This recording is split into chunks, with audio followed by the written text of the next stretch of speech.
Now that we've made this engaging website, we've made beautiful logo, category photos, as well as the banners. The final touch that we're going to have to do is now just to configure the Shopify from a design element from District Theme, right? So District Theme actually has an array of kind of color options and other things that we can leverage in order to make everything just flow smoothly and continuous. And this part of the lesson is not rocket science.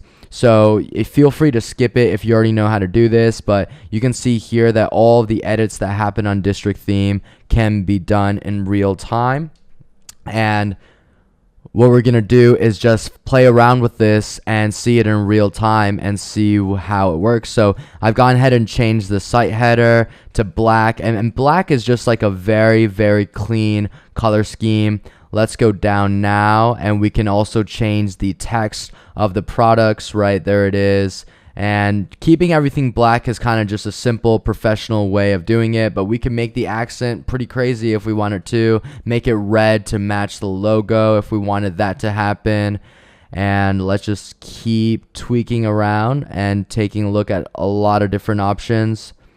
And this is very intuitive, right? There's no kind of like golden rules or tips or tricks that I can give you at this point where some colors are dramatically better than the other ones. You kind of just have to go and change things around until something feels right, and just visualize yourself from the perspective of a customer, right? The one thing I will tell you is that you want to maintain that brand continuity in everything that we do. So I'm adjusting the footer, and you can see that we can have multiple options, right? We can make it black with some lighter text, or we could also make it kind of off-white with a black text. Now all we have to do is just adjust the typography of this site, which is just a fancy way of saying fonts, right? So once I finalize this footer, okay, I mean, that looks pretty good, right? And we can test multiple variations if that's something that we believe is truly a needle mover. I don't really think it matters as long as it's fluid. So we're going to the font side now, and I actually like the font that we're currently using. And what's very important is that your font is very similar to the overall branded approach that we've been taking, right? So you can see that Modern Habitat logo font is very similar to the one that we've picked, right? Very elegant, very homey. But I'm just going to show you in real time, what if we pick the crazy font like Beefcakes, okay? I mean, I've never heard of anything being described beefcakes before. Maybe if I hit the gym a little bit more, I'll be a beefcake. But let's just see what this looks like. Bam, right?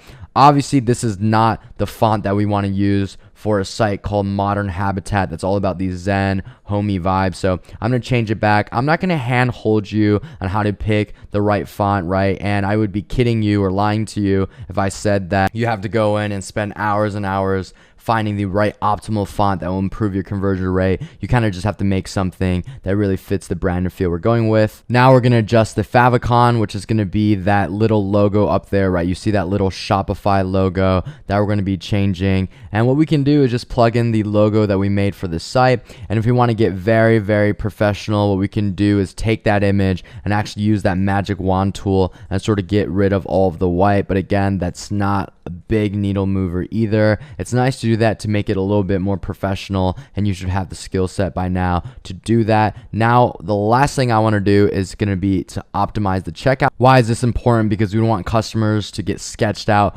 right when they get to the checkout, right? That's still part of the conversion funnel. So let's go see what it looks like. You can see there's no custom logo and the coloring is a little bit off. So what we want to do is adjust the checkout at District Theme. So I'm going to plug in our Modern Habitat logo. So it's going to start appearing right over there.